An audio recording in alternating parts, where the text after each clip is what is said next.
요한복음은 예수님을 태초부터 계시던 하나님이라고 소개합니다. 그리고 만물이 그로 인하여 지음받았다. 그가 없이 된 것은 하나도 없다.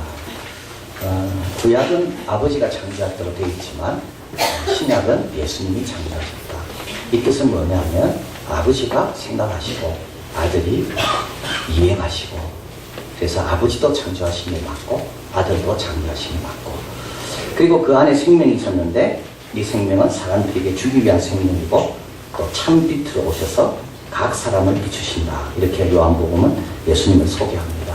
그리고 이제 이어서 계속되는데요. 그 태초부터 계시던 분이 이제 육신이 되었다. 하나님 아들이 육신이 되었다고 말합니다. 14절이죠. 말씀이 육신이 되어.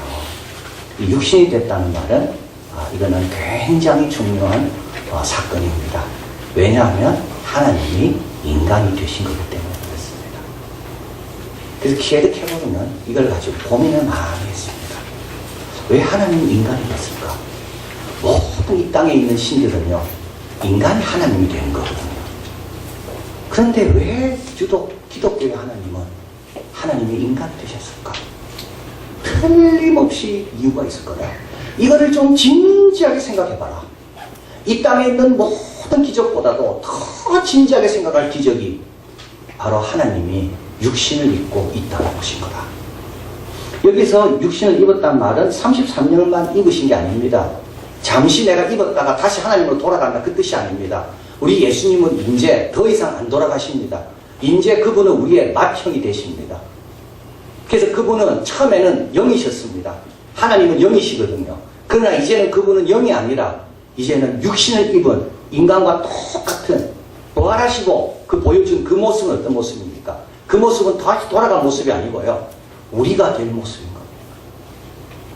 그래서 우리 예수님께서 육신을 입었다 이 말은 이제 큰 작정을 하시고, 그냥 엄밀한 의미에서는 삼위일체의 틀이 깨지는 겁니다. 삼위일체는 아들 독생자만 계셨잖아요. 근데 지금은요, 여러 아들들이 거기에 들어가는 겁니다. 그게 바로 거듭난 우리들, 위로부터 난 우리들. 그래서 말씀이 육신이 되었다. 그리고 그 육신이 된 그 하나님의 아들이 우리 가운데 거하신다. 우리와 구별되게 거하는 분이 아닙니다. 그분은 이 땅에 오시되 말구육간에 오신 분입니다.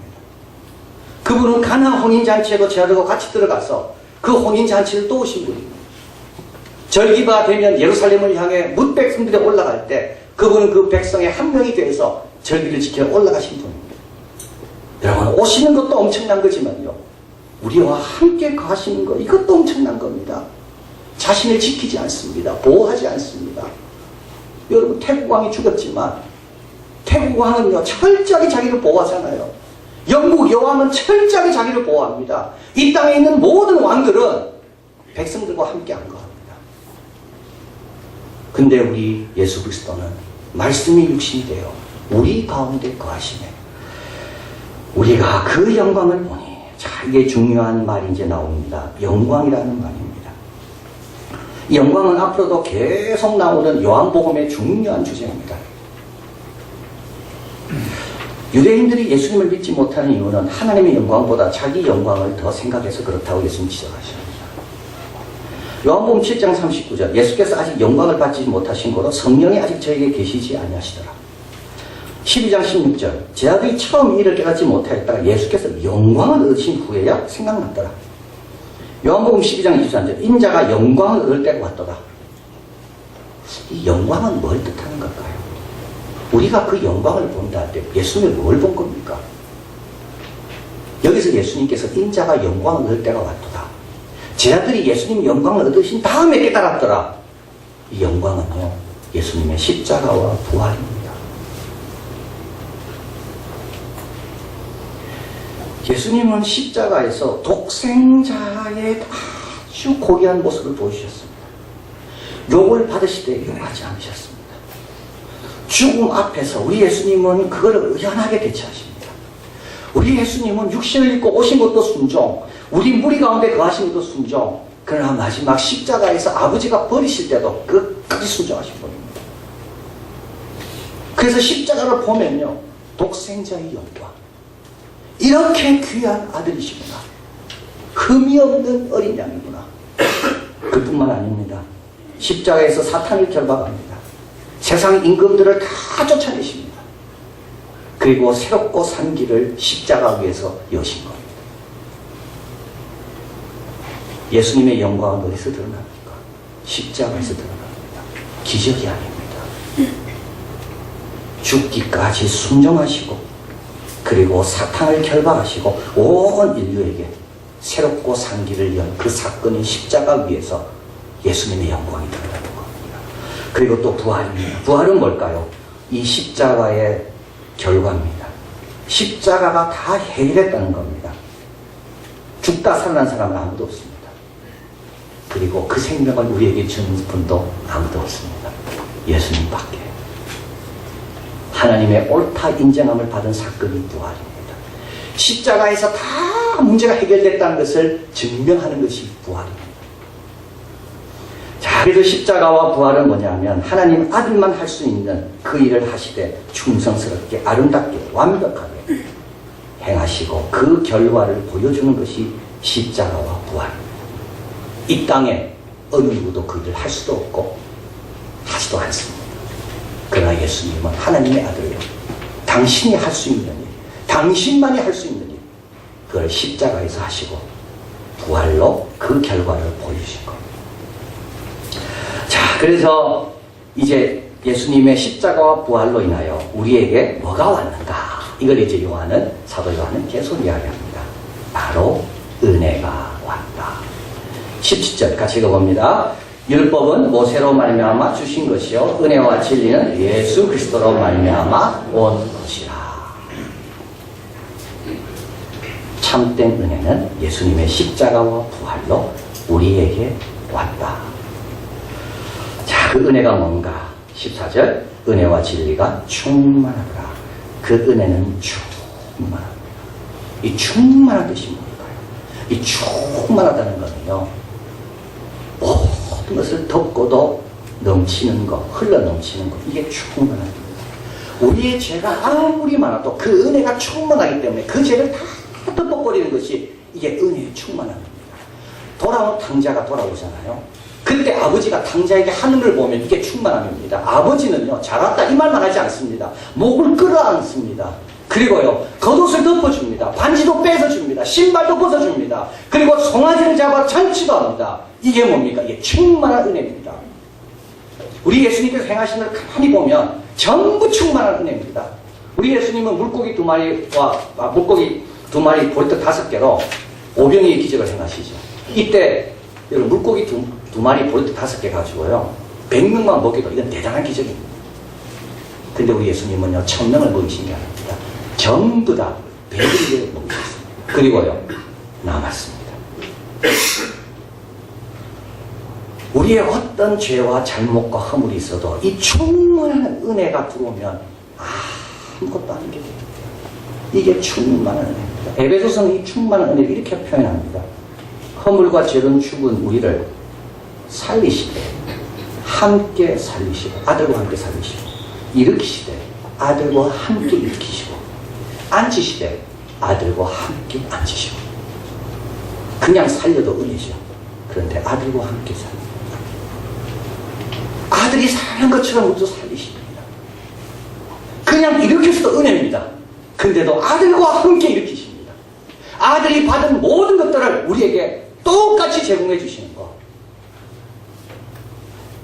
함께 앉히십니다. 우리는 뭐 한 게 없으니까 저기 앉고, 아들은 한 개 많으니까 저기 앉고, 그게 아니라 아들과 함께 앉히시고. 그래서 사도 바울은 지극히 큰 하나님의 풍요로운 은혜를 오는 여러 세대 가운데 증거하게 하려 합니다. 이 은혜가 풍성한 은혜고 받지 못할 사람 아무도 없고요. 여러분 그 은혜 받으면 아무리 내가 잘못한 게 많아도 넘치고도 넘치는 은혜가 있다. 그리고 그 은혜는 진리와 함께 옵니다. 이 진리도 풍성하다고 이야기하죠. 그죠? 충만한 진리. 자, 은혜와 진리가 왜 같이 올까요? 이것도 굉장히 참 중요한 겁니다. 요한복음은 계속 진리에 대해서 이야기하고 있습니다. 왜 이 진리도 풍성하다고 이야기하고 충만하다고 이야기하고 있고 은혜와 진리가 같이 옵니까? 여기서 말하는 진리는 은혜에 담겨있는 제안과 약속입니다. 은혜와 함께 오는 위대한 약속이 있는 겁니다. 그것이 진리입니다. 자, 어거스틴은 이렇게 이야기합니다. 이 진리는 밤에 의해 제약을 받지 않고 그림자에 의해 가려지지 않으며 육체의 감각에 종속되지 않는다. 이 진리를 향하여 살아가는 사람들에게 이 진리는 가까이 있으며 이 진리는 바깥에서 경고하고 내면에서 가르친다. 아무도 지혜와 진리를 판단하지 못하며 그것 없이는 아무도 바르게 판단하지 못한다. 이게 중요합니다. 진리 없이는 아무도 바르게 판단하지 못한다. 진리는 우리의 지성보다 더 위대하다는 것이 명백한데 그 이유는 그것들에 의하여 각 지성들이 지혜롭게 되어 판단하기 때문이다. 이게 충만한 이유는요, 아무리 부족해도 이 진리가 우리에 들어오면 우리는 뭡니까? 우리의 부족과 연약함을 다 넘치고도 남는 그런 지혜로운 결정을 할 수 있다는 겁니다. 그래서 그는 마지막으로 이렇게 합니다. 여기서 각 지성의 판단은 지혜와 진리에 대한 판단이 아니라 지혜와 진리를 통한 다른 것들에 대한 판단이다.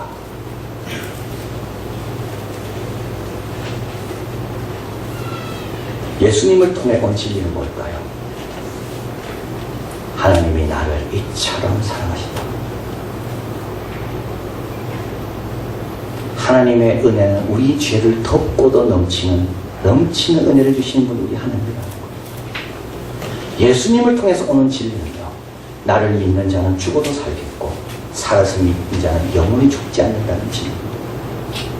예수님을 통해 오는 진리는요, 나에게 문제가 있고 어려움이 있어도 누구 죄 때문이 아니라 하나님의 영광을 위한 것이라는 진리입니다. 우리는 그것을 가지고 판단합니다. 은혜와 함께 온 이 진리를 붙잡는 사람이 누굴까요? 은혜를 지키는 사람입니다. 그래서 은혜와 진리는 같이 오는 겁니다. 매튜 헬리는 말합니다. 예수님은 의와 감정을 받아야 지극히 풍성한 은혜를 주실 뿐만 아니라 우리의 지식으로 받아야 위대한 진리도 주신다. 은혜와 진리가 예수님을 통하여 온다. 이게 예수님으로 오는 진리요 은혜입니다. 그리고 이것은 모두가 받을 수 있습니다. 16절 우리가 다 그의 충만한 데서 받으니 받지 못할 사람은 아무도 없고 누구나 다 그에게 오면 받습니다. 그리고 이것은 다함이 없는 은혜입니다. 은혜 위에 은혜라. 은혜는 계속되고 은혜는 넘쳐납니다. 들어가면서도 꼴을 먹고 나가면서도 꼴을 받습니다. 아플 때도 은혜 받고 건강할 때도 은혜가 있습니다. 성공할 때도 은혜가 있고 실패할 때도 은혜가 있습니다. 젊을 때도 은혜가 있고 나이 들어서 은혜가 있습니다. 은혜는 다함이 없습니다. 은혜 갖고 싸울 이유는 전혀 없습니다. 저 사람이 내 은혜를 가져왔기 때문에 은혜가 그런 일은 전혀 없습니다. 이 세상의 싸움은 전부 다 자원에 대한 싸움이죠. 내가 어떻게 더 저 자원을 확보하는가? 이 싸움입니다. 근데 은혜의 세계는요, 이 싸움이 없습니다. 은혜는 다함이 없거든요. 은혜 위에.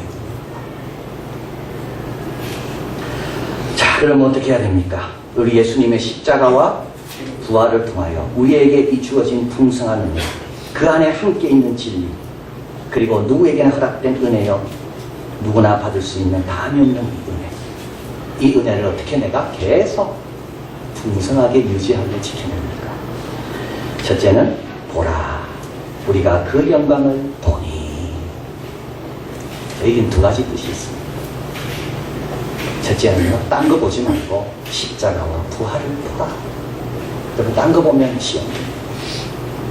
그러나 예수님께서 십자가에 당하신 그 용서하시고 참으시고 순종하시고 기도해 주시고 그걸 보면 은혜가 됩니다. 다함이 없는 은혜는요, 십자가와 부활을 보면 은혜가 옵니다. 예수님의 부활에 나도 그 안에 내 생명도 있다는 걸 알게 되면 내가 얼마나 복받았는지 알게 됩니다. 여러분, 다른 거 보지 마세요. 우리는 다른 거 보는 게 아니라 우리는 십자가와 부활을 보도록 그렇게 구별되고 그런 축복을 받은 자들입니다. 그리고 또 한 가지는요, 볼 수 있는 눈이 있어요. 니고데모에게 이야기합니다. 네가 이스라엘 선생으로 어떻게 알지 못하느냐? 거듭나지 아니하면 하나님 나를 볼 수가 없다. 근대 물리학의 아버지입니다. 역사상 최고의 천재입니다. 하늘, 땅, 어디에도 통하는 법칙, 중력의 법칙을 수학으로 증명한 사람입니다. 여러분, 뉴턴, 아이작 뉴턴이 왜 위대하냐 하면, 아이작 뉴턴은 땅 위에서뿐만 아니라 우주에서도 적용될 수 있는 원리를, 어디나 적용될 수 있는 이 중력의 원리를 수학적으로 풀어낸 사람입니다.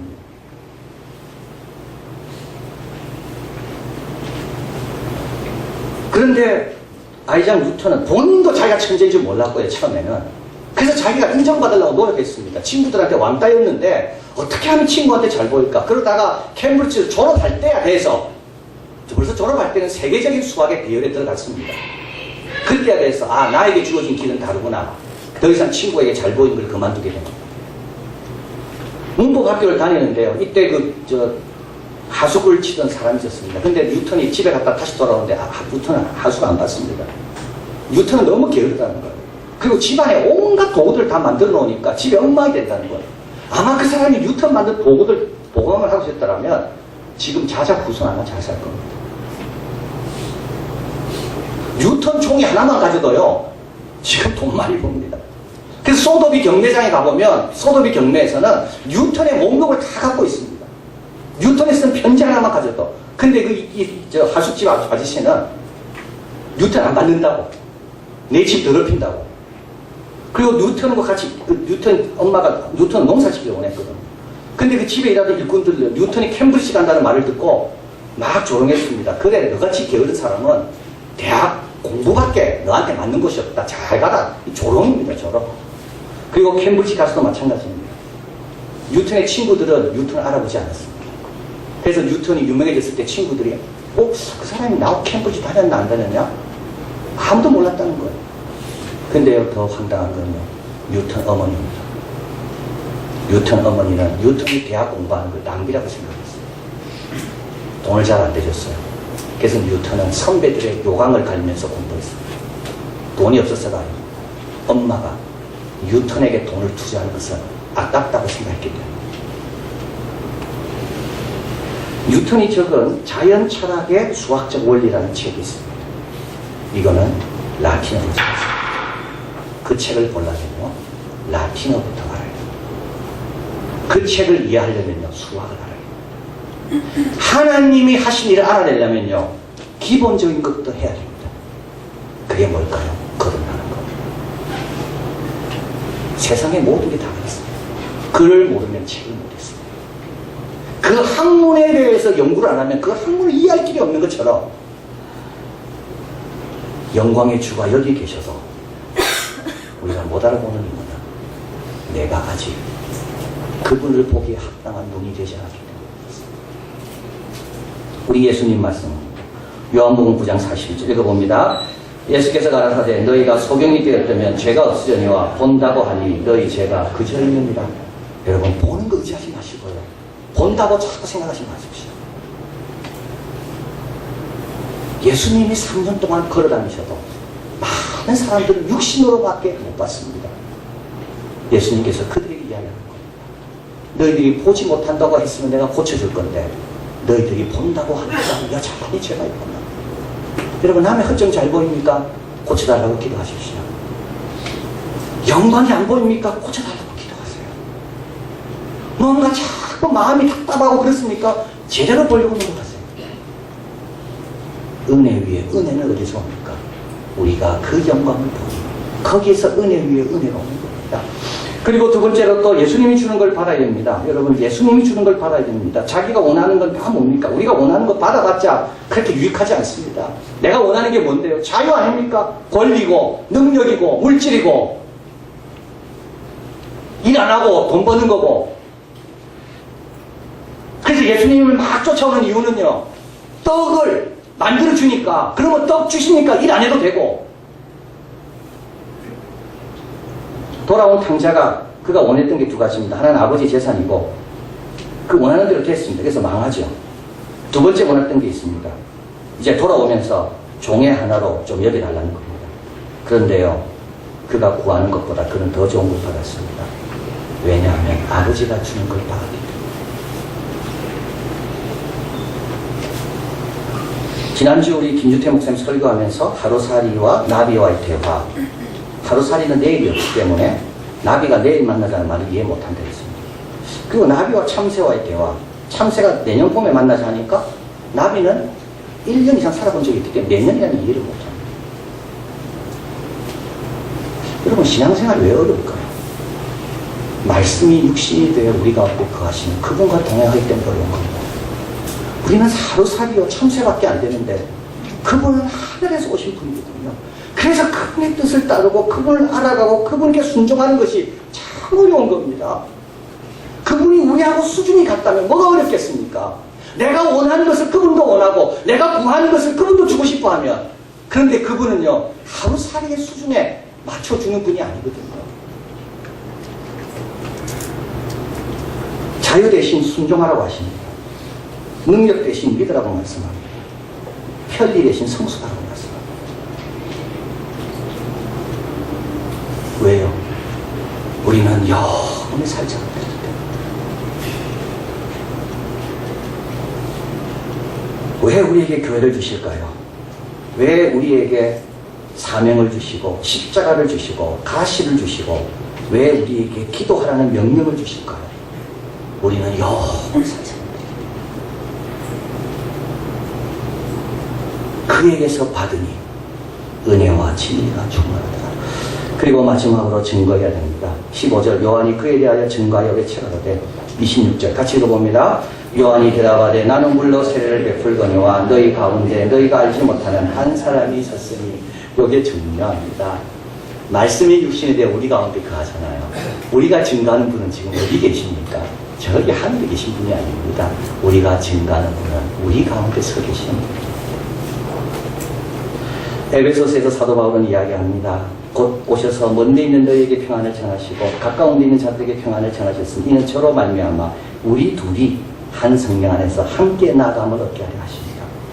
이 은혜의 자리로 나아갈 때 혼자 가는 것도 귀한 거지만 함께 갈 때 더 귀합니다. 이 풍성한 은혜로 우리가 복을 받을 수가 있고 영생을 얻을 수 있는데 왜 혼자 왔냐고 주님이 물으실 것 같아요. 우리 둘이 한 몸을 이루어 주님 앞에 나올 때 우리 주님이 얼마나 기뻐하실까요? 마태복음 28장 19절 볼지어다 내가 세상 끝날까지 너희라는 말이 중요합니다. 우리 같은 너희와 항상 함께 있습니다. 말씀이 육신이 우리 가운데 거하시네요. 요한계시록 22장 21절 이게 성경의 마지막 구절입니다. 신구약의 마지막 구절입니다. 성경은 여기서 끝납니다. 같이 읽어봅니다. 주 예수의 은혜가 너희 모든 자들에게 있을지어다. 아멘. 모든 자, 성직자만 아닙니다. 주교만 아닙니다. 신앙생활 잘하는 사람만 아닙니다. 어른만 아닙니다. 너희 모든 자들. 말씀이 육신이 되어 우리 가운데 거하시며 우리가 해야 될 일은 십자가와 부활을 자꾸 바라보는 것. 그리고 그분이 주시는 것을 믿음으로 받는 것. 그리고 그 은혜의 자리로 같이 나가도록 증거하는 겁니다. 이 은혜로 풍성해지는 우리가 되길 바랍니다. 사랑하는 하나님 감사합니다. 오늘도 참 이 은혜의 자리로 부르신 너무 감사합니다. 자, 와서 말씀을 듣고 찬양도 올려드리고 또 우리 성도의 교제도 하고 또 기도도 하고 다시 진리로 무장합니다. 하나님, 진리로 다 판단한다고 했고 어느 누구도 진리 없이는 세상을 이길 수가 없다고 말씀하셨는데 은혜 받은 우리에게 은혜와 함께 오는 이 진리로 주셔서 이제 주님 주시는 거 잘 받고 그리고 가장 기본적인 거듭난 성령의 도움을 늘 구하는 가운데 십자가와 부활 열심히 바라보고 그리고 주님께서 맡긴 영혼들 잘 챙겨보고 기도하고 권면해서 주님이 원하시는 지금도 흘러넘치는 은혜 위에 은혜를 모두가 경험하는데 우리 모두가 쓰임받을 수 있도록 축복하여 주시옵소서. 예수 그리스도 이름으로 기도하옵나이다. 아멘.